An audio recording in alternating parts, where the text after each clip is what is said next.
All right. Welcome back, everyone. Thanks for tuning in for another edition of the All Me podcast. I'm your host today, as you probably could have guessed, Brian Parker, the Director of Education here at the Foundation. And I'm excited for this episode. I'm excited for all these things. But, a lot of the episodes that we do, we dive into products, we dive into problems, we dive into issues and supplements, all super important content that we try to get your way. But every now and then, we all need a little bit of inspiration. And so that's what I'm hoping will come out of this today. We're going to hang out with a guest that will inspire me and anybody talking to us. You are looking at him right now. His name's Tyson Gunter. So Tyson is our guest today.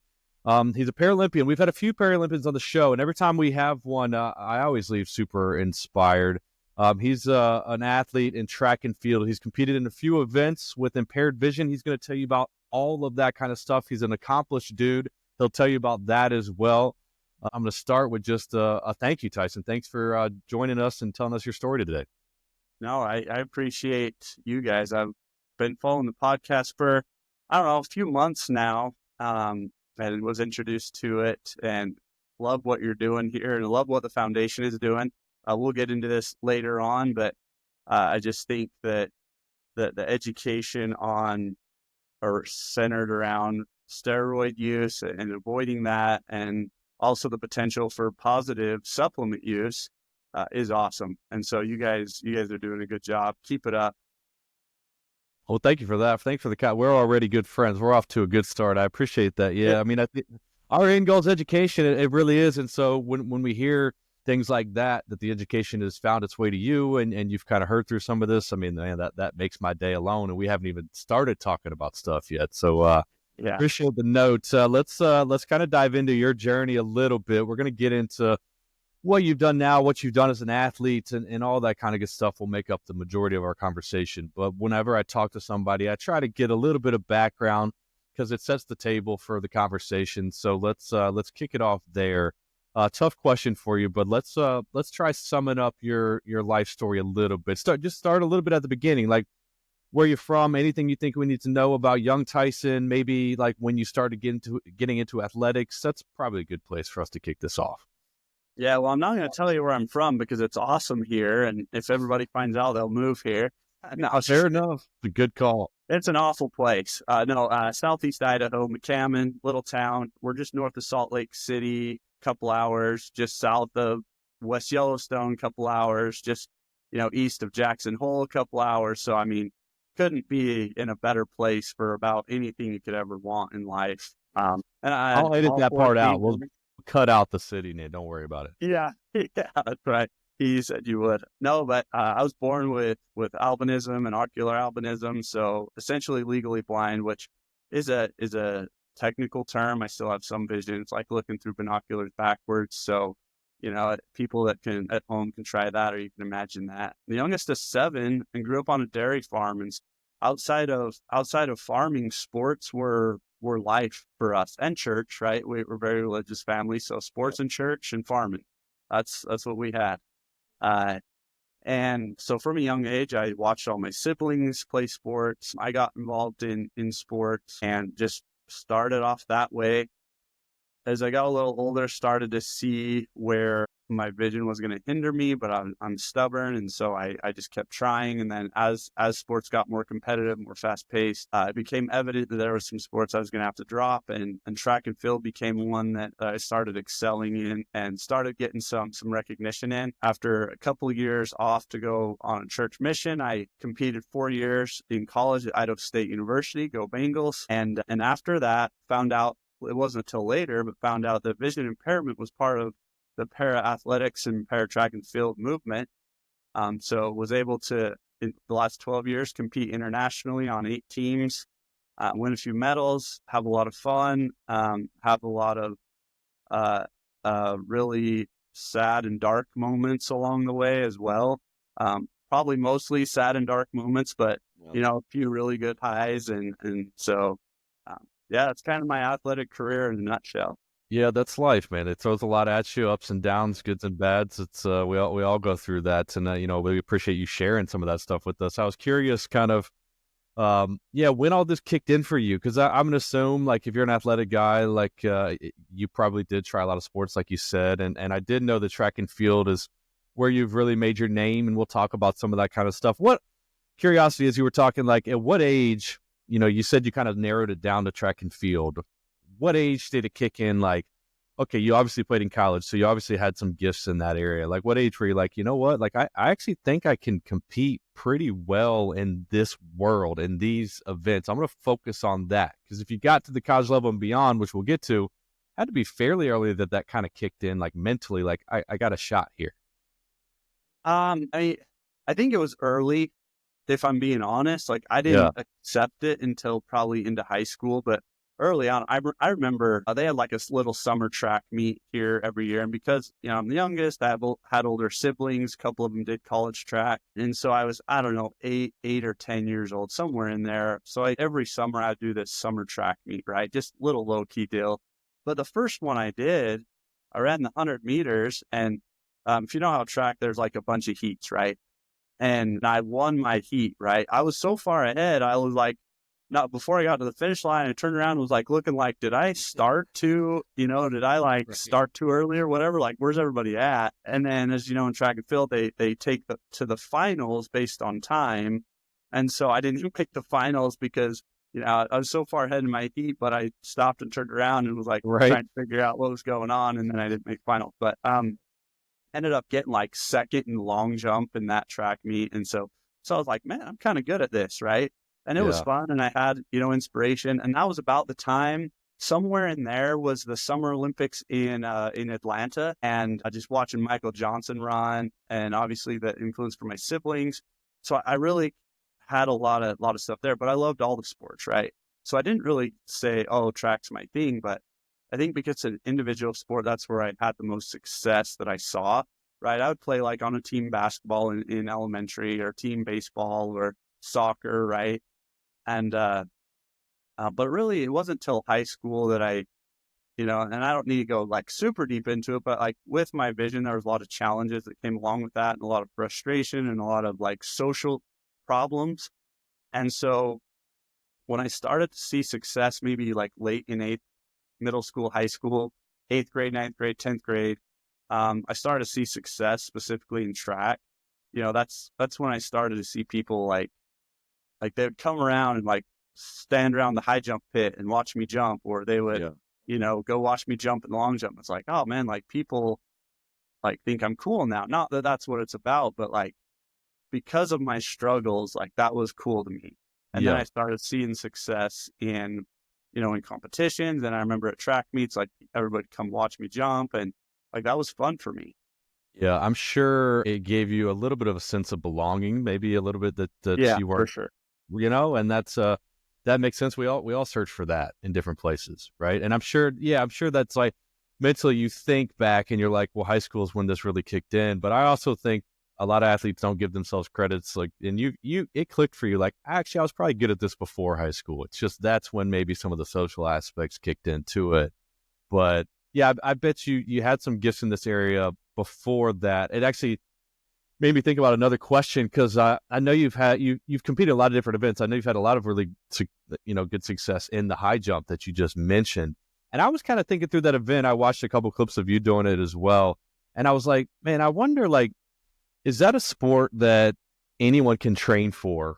Or do we think, like, give me your opinion, do you think that you got to have certain genetics for that? Like, is there a certain gift that you think you just were kind of born with that made you good for that? Like, how do you go about training for that sport? Can anybody do it?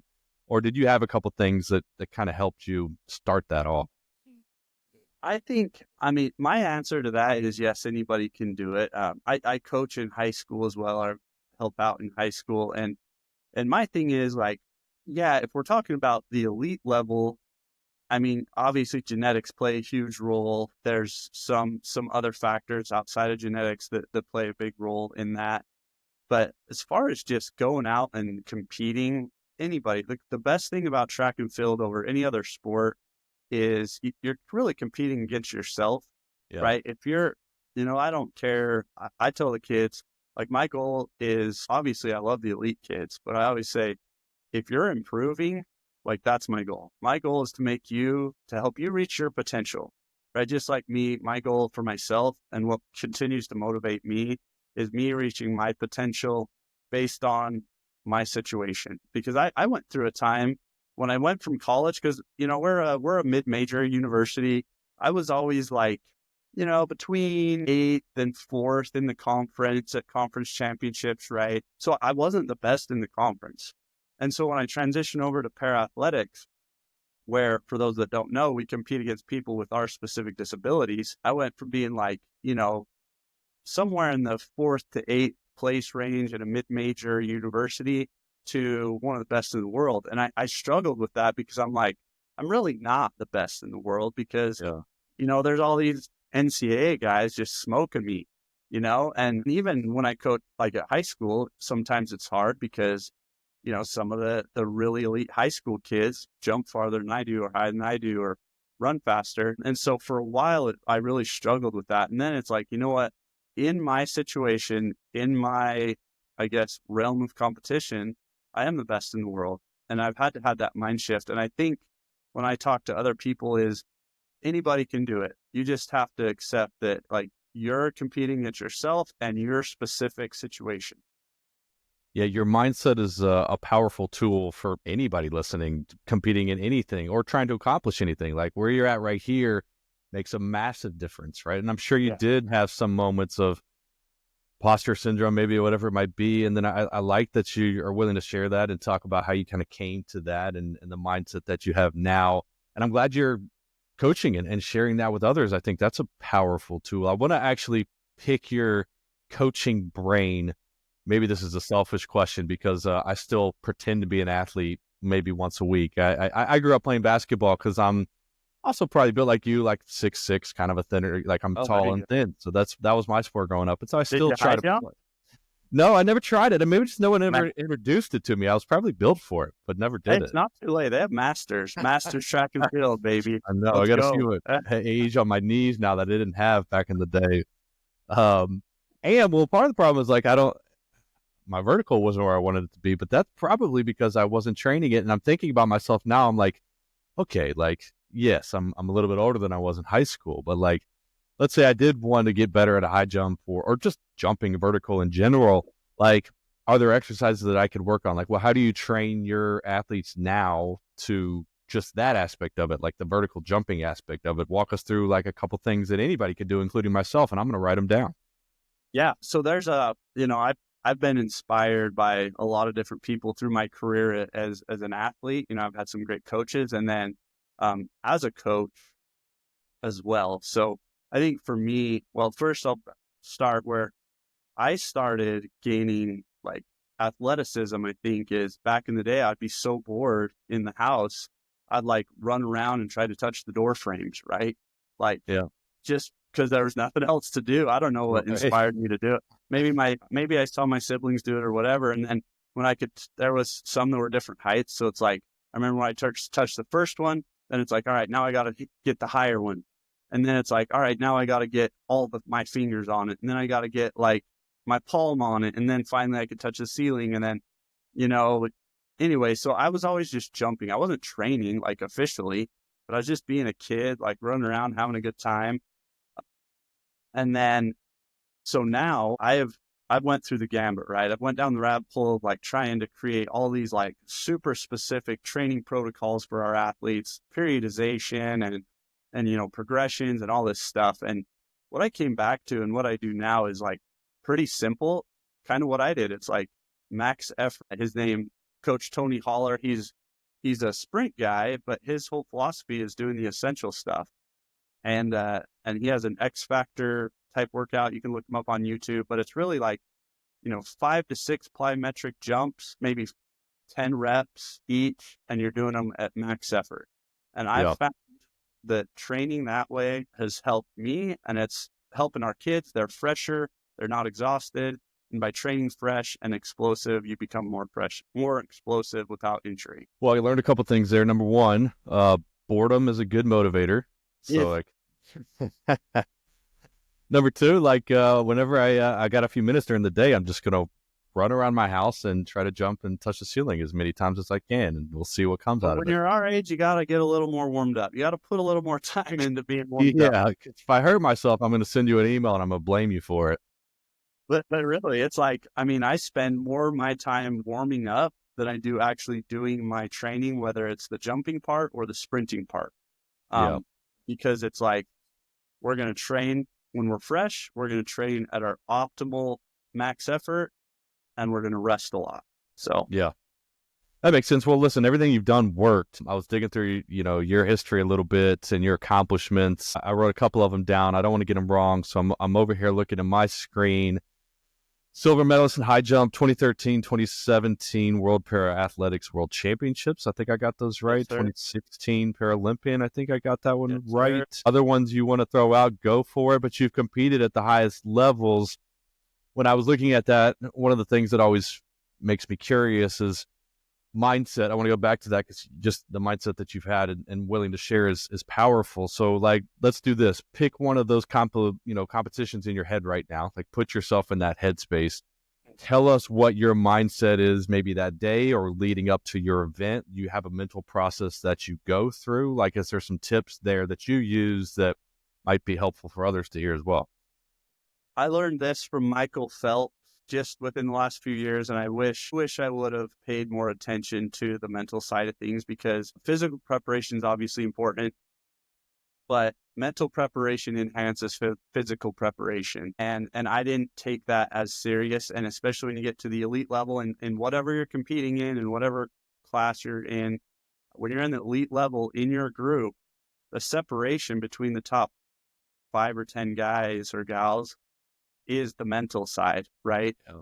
And you might always have like some, freak elite that's breaking world records that just has that side. But so Michael Phelps talked about this a lot, that it wasn't easy for him, but he just followed a disciplined process. And so I've tried to learn from that. And he talks about like every practice, I mean every little detail, to like when he goes to the bathroom, how long he's in the warm-up pool, how he puts his they don't call them swimsuits, but whatever they call it on, how he puts his goggles on, how he washes his goggles, what he listens to, Yeah. how many steps he takes from the warm-up pool to the regular pool. Like every little detail he mapped out, and he did it for years, right? And so when he got to that last Olympics, and obviously he had a lot of success previously, but it was just so rote in his system. He just followed the process. His coach called it the videotape, right? So when he wasn't doing it, he was visualizing it. I think he said he spent, maybe 10 minutes twice a day visualizing that same process. And he got to the point he probably wasn't even thinking about it. Yeah, it's just, and that seems like anticlimactic to people, because with social media and everything like that, it's all about the hype. It's all about and in other sports, maybe it is, right? In football, basketball, like team sports, because there's a lot of variables, you probably have to have some of that. But in a sport where there's very few variables except for your performance, so I've started implementing that. And that's been a huge difference for me, especially I've gotten older. I've learned a lot more. I wish I would have had these skills when I was younger and paid more attention when I was younger. When I was younger, it was all about the hype. It was always about like how loud the crowd was and, getting them hyped up. And I still love that. Like, that's one of the things I love about competing in the opportunity I get to compete in. But at the same time, I don't care, right? I mean, if it's sunny, if it's rainy, if it's cold, if it's hot, it doesn't matter to me, because I'm just going to go through the same process and I'm going to surrender to the results. I'm just going to say, whatever happens, happens. And I'm just going to do what I plan to do. Yeah. Well, hindsight's 2020. Everybody does that kind of thing. But the process, I mean, it's important. And I guess we can trust what Michael Phelps says. I mean, he accomplished a few things in his career, I guess, but it's important. I mean, and it's good that you can reflect and be like, hey, like any young athletes listening, like, pay attention to that mental side. Like, if I had done a little bit more, like, who knows where else it could have taken me, right? Like, those are the kind of takeaways that we love to pass along when we do these kind of talks. And there's a couple other things that I'm curious if you feel the same way about, because I also always push this into young athletes' heads. It's like, okay, yes, like you have a physical gift, like, yes, okay, cool. We've got you thinking about your mindset. Like, what else are you doing to prepare? Like, I see a lot of young athletes not focus on like their sleep patterns and not focus on their nutrition habits and stuff like that. How focused were you if you look back in the day? What grade would you give yourself on kind of your nutrition stuff, your sleep stuff? Like, was that in the mix, or do you wish you had kicked that up Oh, a it's couple awful. notches? Yeah. Yeah. That's common. I hear that a lot. Yeah. I have a lot of regrets, like the whole, no regrets, right? But man, the more I learn, the more I'm like, such an idiot. I mean, I remember my senior year in college, I was dating my wife and she was also on the track team. Hopefully my coach isn't watching, but I mean, we were up till 1 or 2 in the morning and then I was up at 6 or 7 to go to class. And like, that was stupid. Like I Yeah. still had success. We both still had success, but it's like, I've just in the last couple of years started prioritizing sleep. We're getting in bed most days and I have 4 little kids, so it's hard. And I still get up and help and I do, my fatherly responsibility, Sure. but again, that's out of my control. I can control when I go to bed. Now, if I have to get up and help a lot throughout the night, that's out of my control. And so, making sure my screen is off at least a half hour before I get in bed, and then getting in bed, at least 8.5 hours before I need to wake up. And so that's been a huge thing for me. And I just want to touch on and this goes same with nutrition, right? Nutrition was awful. I always had a protein shake, which I think again is super important. It's really important to eat your protein first, but I'll think adding in a protein shake, I tell the high school kids, like, try to eat your protein, but 1 protein shake a day, guys, because it's better than you not getting enough protein. And the amount of calories kids are burning is insane. So, if they can do it, whatever. Yeah. So, but I really struggle with, because I don't know how I came about, my mentality, my mindset. So I struggle to help kids. I get really frustrated, but the biggest thing that I hate is, and there's going to be a lot of people that are going to disagree with me, but I hate the club sport, year-round sport, grind till you're dead mentality. Yeah. I don't agree with it. And I know that there are some very few athletes that can get away with it, but most can't. And I think when we talk about working hard, you know what's hard? It's hard to go to bed and sleep 9 hours and get off your phone. Right. It's hard to eat more protein when you could be eating more sugar. It's hard to sacrifice some of the money you make. Instead of buying an energy drink, you buy, some boiled eggs or whatever, right? It's hard to eat your vegetables. Those are the things that are hard. Yeah. It's hard to rest when your friends are out, doing their 3rd practice of the day. And I think my opinion is we'll make greater athletes if we do the hard stuff that's not training instead of adding in a 3rd practice a day and practice before practice and all this stuff. Yeah, I'm with you. I see it all the time. Like, we're burning people out, right? Like, and most athletes are underfueled, and it's because their schedules are crazy and they're pulling off this schedule all year round. And it's like, not only is that physically probably burning you out, like, there's a high risk that mentally that's going to start to burn you out. And then, and then you're fighting through both those battles, right? It's tricky. And then coaches say, oh, my kids got tired in the 4th quarter, so we got to condition more and we got to practice more. It's like, no, they're tired because they haven't ate right. They didn't sleep and you're training them too hard, right? They didn't get enough rest. We tell them that, it's like, that's why we hope they listen to this stuff. I tell them that when I do presentations to the students, we talk about supplements and we talk about energy drinks and some of the things they try to use to power through the day. And I go back to what you were talking about. I'm like, look, that stuff's easy. Like, yeah, you could grab these products. They're in every store on every corner, but you could also go to bed at night. Like, you could also fuel up 4 or 5 times a day. You could make sure you're hydrated. That's not easy, but it works. Right.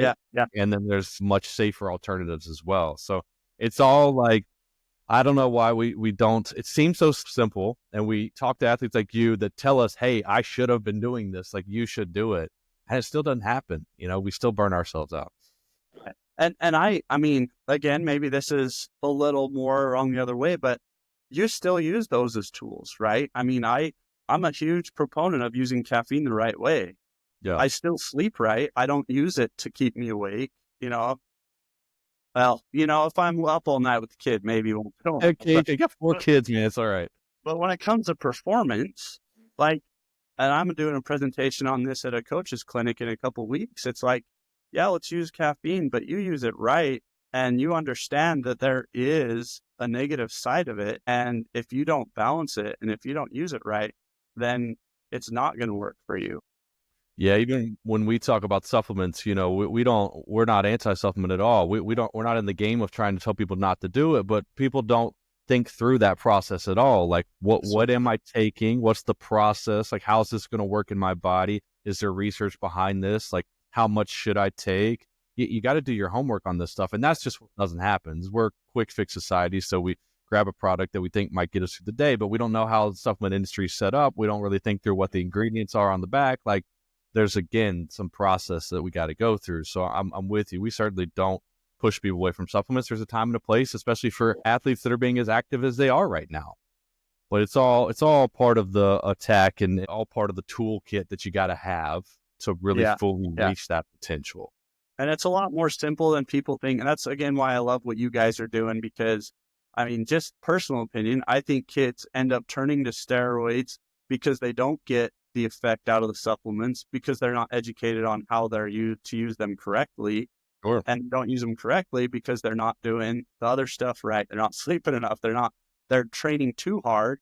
And ultimately, I mean, we could go on for hours on this. So you got me started, and that's your fault. But, no, trust me, this is what I talk about all the time too. I mean, but I went down the rabbit hole too, right? That's why I know. But trying to teach kids or other people that haven't had that personal experience, like, hey, you can avoid these issues that I had if you just do it this way.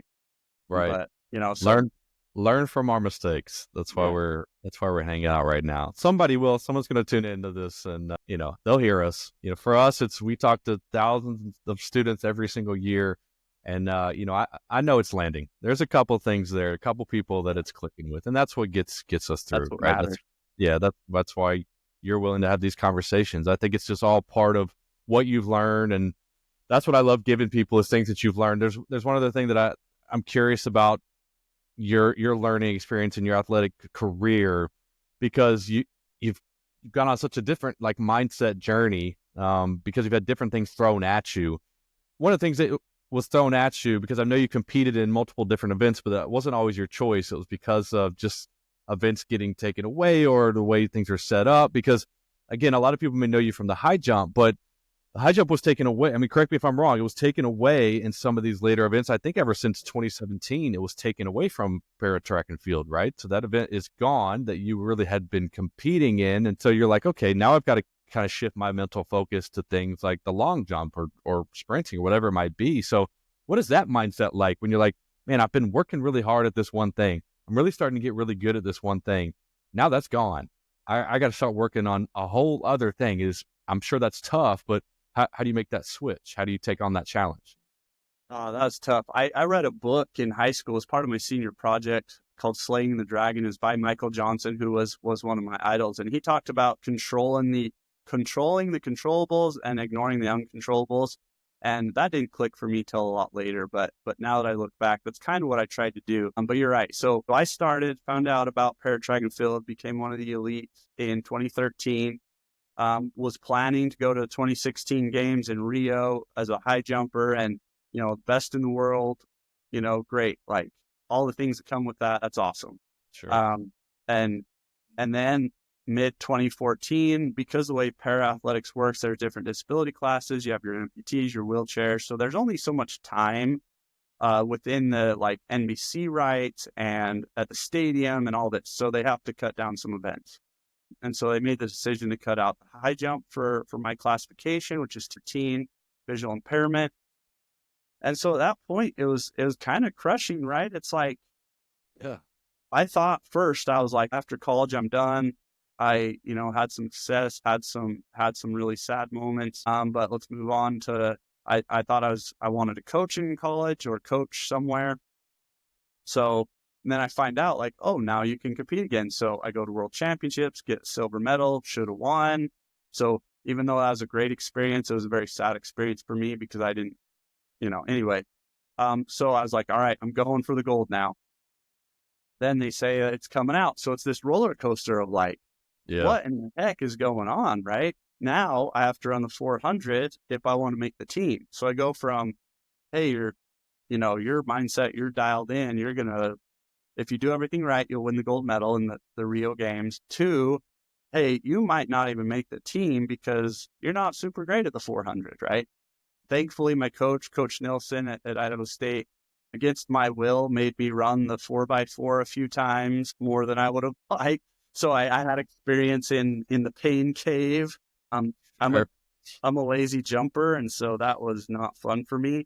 But because of that, I was able to draw on that experience, and he helped me through it. And I just did what I could, made the team, which was super grateful for, and had a experience in Rio that was amazing, but also sad because I just, at that time, my mental game wasn't as good. So I was a little bit bitter that I wasn't there jumping.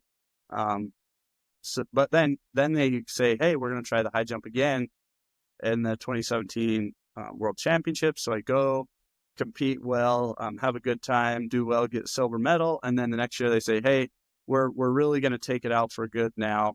And luckily, I did long jump in college, and I do love long jump. I wasn't as good as I was in the high jump, but I knew, okay, now that's what I can focus on. I do a lot better when I'm told what I have to do. When I have a lot of options, I struggle, Yeah. which is one of my faults or weaknesses. And so knowing that it was going to be the long jump, battled through a lot of injury and had a lot of downs again going into Tokyo. When I was supposed to be in 2020, I was amped. I was ready to go. Like, I was in the best shape of my life. I was faster than I've ever been. I had a better vertical than I'd ever had. And then COVID comes, and everybody had a struggle with that. We go into the next year. I get hurt before trials, don't make the team. So at this point, I'm like, man, am I done? Am I not done? Had huge support from my wife, and she's like, hey, keep going as long as you have the opportunity. So, yeah, go to the World Championships in 2023, compete there, have a good time. Again, battling some injuries, but I still was able to get seventh. And then later on in the year, got over those injuries, won the Pan American Games, and then another major injury going into Paris. So, like, for me and my trip, it's like I mentioned earlier, it's like, it's been mostly like, if it's a roller coaster, I spent most of my career in the bottom, but there's been a few highlights, and I've been super grateful for the ride, and had to work through a lot of dark times.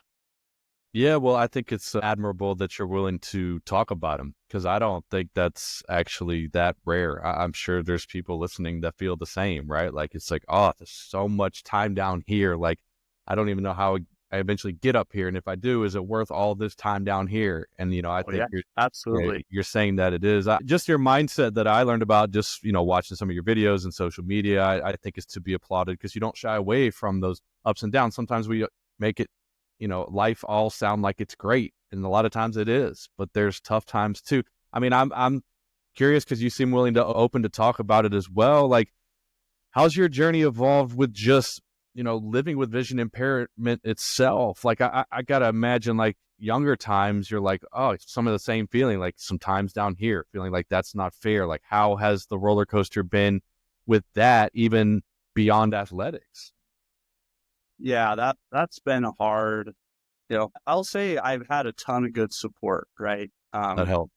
Obviously starting with my parents, my friends, siblings, teachers, like, even though things were hard, like, a lot of support, which has made a big difference. Yeah. Mentors, but it's tough. Like, especially, I talked about earlier when, like, just in elementary school back in the day, technology's changed a lot, but it's like, they're handing out textbooks, and they're like, here's your book, and they set it on the desk, right? And then mine, it's like they're pulling it in a wagon because it's this large print book, and it's All got, right. like, it's like this big, and so it's just like, it's embarrassing, and everybody, like, wondering why you're different and stuff, and that's when seeing that little bit of success with track was really cool for me. And then, another big one was when all my friends started driving. Growing up on a farm, I cruise the four-wheeler around, snowmobiles, love snowmobiling. That's one of my favorite things to do. I just have to be careful. But when it comes to legally driving, that was off the table. Whole long story, but because of some technology, I've been able to start driving over the last couple of years, which has been a big blessing. Yeah, that's great. But that was hard in high school, right? Ask girls on dates and be like, but you have to drive, or trying to coordinate with other people so that, whatever. Yeah.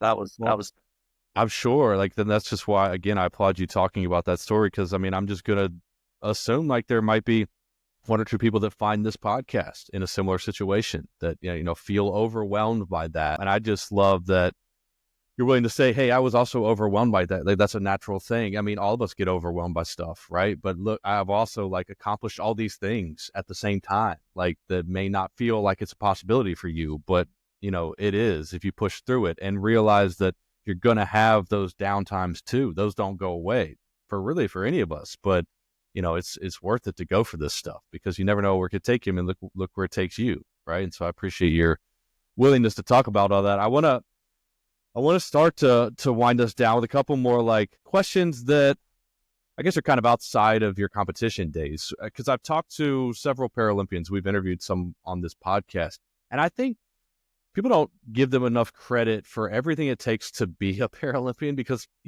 we get caught up in conversations on training and competitions and everything you got to do for that.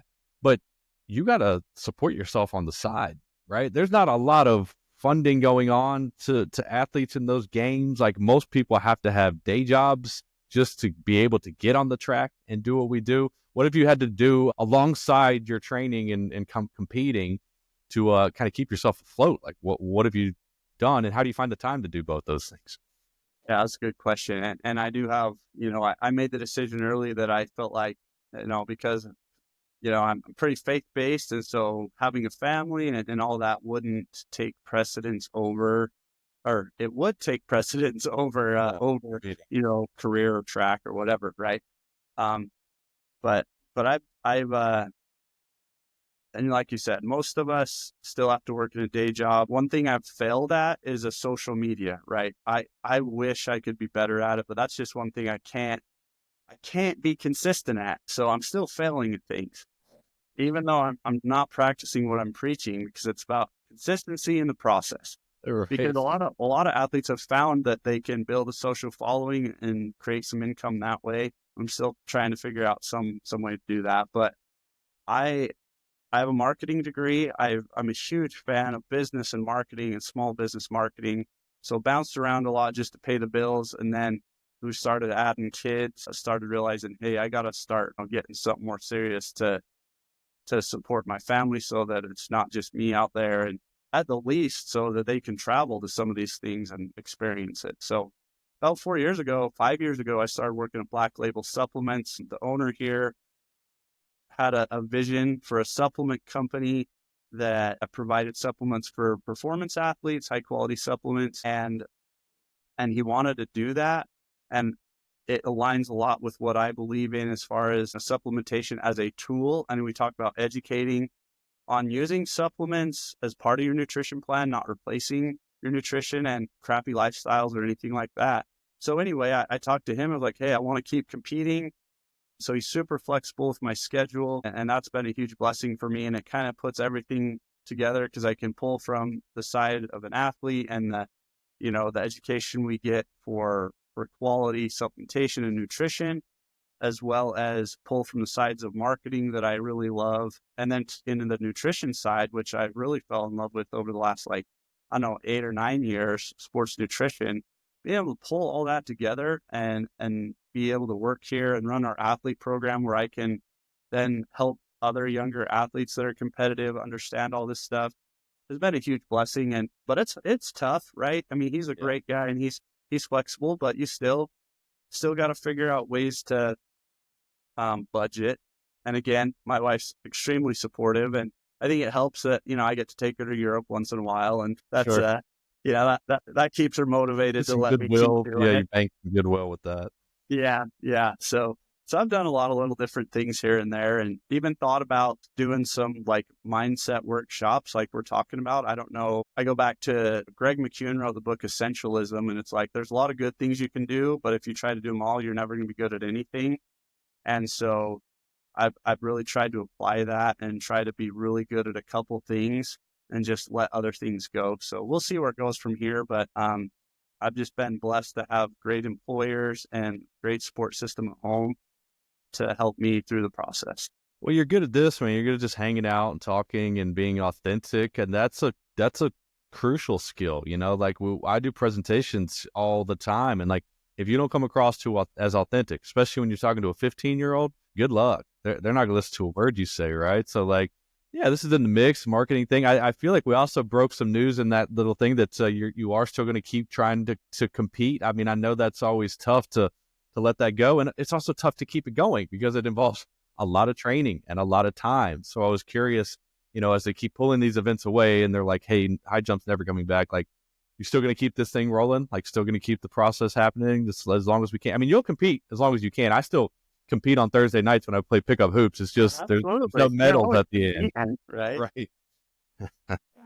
Man, this is, again, going back to the mental challenges thing, right? And I don't want to downplay any like actual like hard things in life, right? I mean, there's people dealing with a lot of stuff, right? Like there's a high school track meet here called the Simplot Games, and we had a team come from California, and half the teams lost their houses, and you know, they're living in shelters. So like, I understand there's a lot of tough things in life. For me, it's been a really mental challenging thing to decide, right?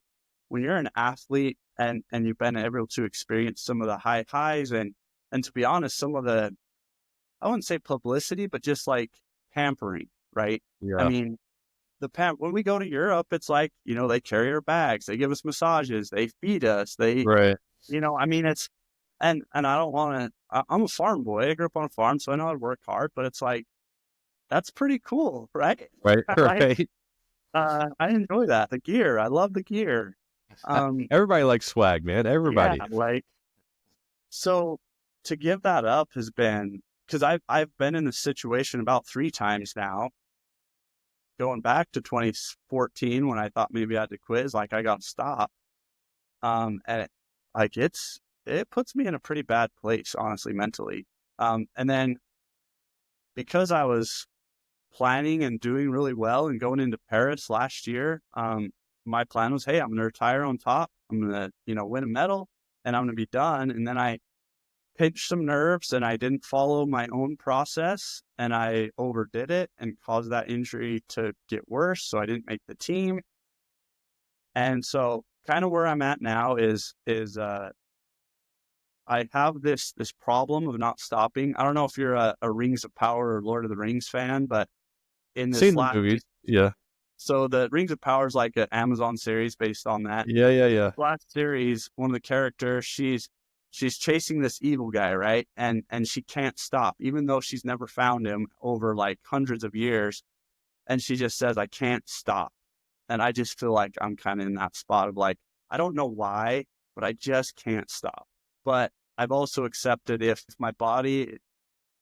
I've put my body through enough that it's like, you have to stop, then, you know, again, I have to surrender to the results and it's not going to be easy. So my goal is to continue to train as if I'm going to compete. And then if I can, I can. If I can't, I can't. Well, I would like to go to LA, you know, so the next 3 years, and I like this style of training. I want to be fit. So I'm going to continue the style of training because either way, I'm going to be playing pickup basketball or I'm going to be doing CrossFit or I'm going to be trail running or cycling or whatever. So if I enjoy this style of training, I'm just going to do it. And hopefully I can compete. Yeah, no, there's certainly positives that'll come out of it regardless of how it all plays out. But, and by no means am I telling you to stop. I mean, I don't even think it's a fair discussion. I think I don't think you are. I don't feel like you are. Yeah, some people, but dude, that happens. I watch it on the media all the time. It's like athletes do something, they accomplish something, and then they're like, you know, is this the last one? Like, well, are you going to play another? And like, that's not really a fair question to ask, especially in the moments that they love to ask it, because that's a tough thing. Like, as you're alluding to, it's a tough mindset, right? And especially when you dedicated so much time and so much of your life to it, like to put a time frame on that, I you know, I don't love that. I was only curious because you had kind of said, hey, I do think I want to still compete, and so I was like, hey, let's dive into that mindset because I'm sure it's it's a roller coaster like a lot of other stuff that we're talking about. But I applaud it. No, I say go for it. Why not? One of the other things I definitely applaud, and where I do want to start to wrap up, is when you compete, a lot of the integrity that you have behind yourself. And we've alluded to this a couple times, but actually one of the reasons we got connected to you in the first place and wanted to chat with you here is because you had reached out and said, hey, like I kind of saw the All Me stuff that you're doing. For those that don't know, we have something called our All Me League. It's a way that we try to inspire others to just live and compete, the right way without the use of a lot of things. And there's a lot of athletes that are involved with this stuff. And it's just a way that, we can inspire, because we love to educate, but we love to inspire at the same time. And so you had reached out and you were like, hey, look, I believe in this too. Like, I want to take that pledge. I want to show others, like, I'm still out here doing it, and I've been doing it, but I've been doing it the right way. So I wanted to give you the opportunity to kind of pull this whole discussion together and explain why that was so important to you, and why competing with integrity is so important to you, because I know that's a powerful message for others to hear. I've had the opportunity to rub shoulders with Dick Fosbury, who he essentially revolutionized the high jump. He's since passed, but he was the president of the Olympic and Paralympic Committee Foundation, and he was the president of several organizations within the Olympic movement. And his goal was to always bring back the point of the Olympics, which is, friendship, competition, sportsmanship, giving your all, like all that stuff, right? And but it's not in sacrifice of being a jerk and doing what's wrong and all that, right? It goes back to the sportsmanship part of things. Sports are supposed to bring us together, and we talked about this earlier a little bit about like how hard sports are getting, especially for kids, and we see it in pro sports now, like the lack of sportsmanship and all that stuff. So I just have felt, from rubbing shoulders with Dick, and have seen the positive impact of sports. And I just think we need to continue to preach that and try to get it back to that.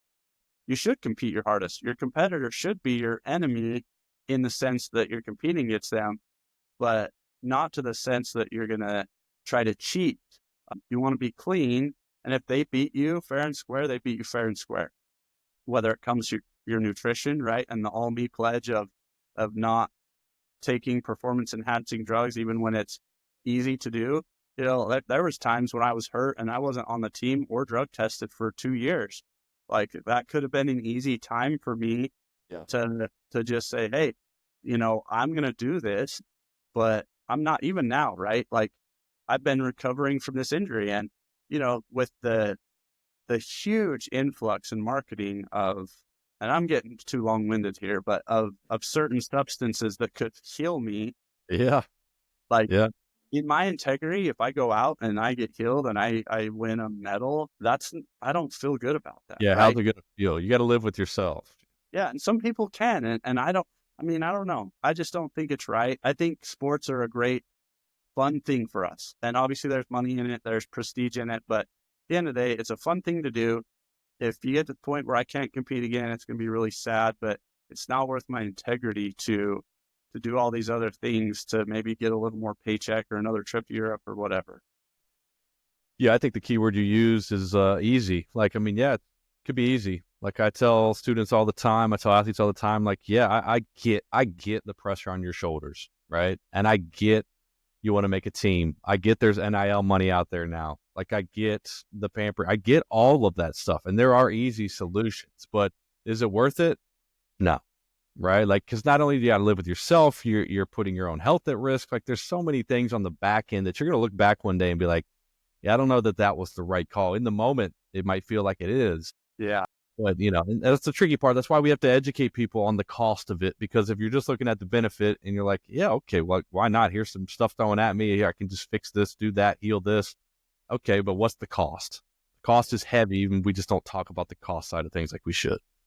Yeah, it's hard, and it's getting worse and worse, especially with the new legislation in the NCAA, where in Olympic sports in college, they're going to be cutting spots like crazy. It's going to become more competitive. But again, you might not have that opportunity. You might have to move on to something else, and that's hard. And I'm preaching to the choir here because I know I might have to do that, but it's just the right thing to do. And I don't know any good. You're good at educating, so you know how to teach people that and persuade people. I don't, I but try. I hope that people watching this that maybe even considering it, and with social media, you're going to start seeing so much on peptides and what they can do. And there's a time and a place, but the fact is they're not legal in sports. Yeah. So don't do it. Right. I mean, Yeah, ultimately farms that's aren't what it legal. comes None of down this to. stuff is legal, But it takes these kind of conversations. It takes people like you coming out and talking about it, and like we do it. We're a small team with one voice. Like we're trying. That's why we do this podcast. That's why we have All Me League. That's why we put as much out into the universe as we can to inspire others. And honestly, that's what this chat will do. Like it did it for me. It'll do it for anybody tuning in. I'm looking forward to staying in touch with you. I'm looking forward to seeing you in LA. I know that's going to happen. It'll do It's it. it's all been good. Anything we missed? I mean, we've thrown a lot of good information out there. Like I just appreciate your willingness to share your story, the highs, lows, all of it. People need to hear that because when people hear that stuff, they relate to that stuff.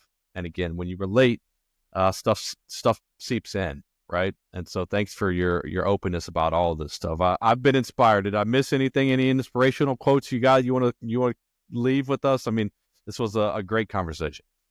I love, you can look it up, but it's The Man in the Arena by Teddy Roosevelt. It just basically says, don't let fear hold you back, right? Our minds are super powerful.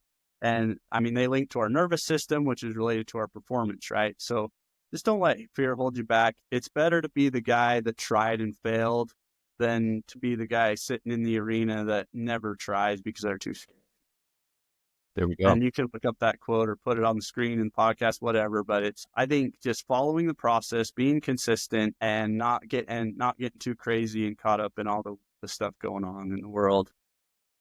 Couldn't have said it better myself. Thank you. Thanks, Tyson, for what you do. And honestly, just thanks for who you are. It's important. So I appreciate this conversation. Let's do it again sometime. For now, thanks for the time. Keep at it. Keep up the good fights. We'll do this again soon. Thanks for everything. Sounds good. And you guys keep it up too. Anything I can help as far as education goes on your end, I love what you guys are doing. Appreciate it, Tyson.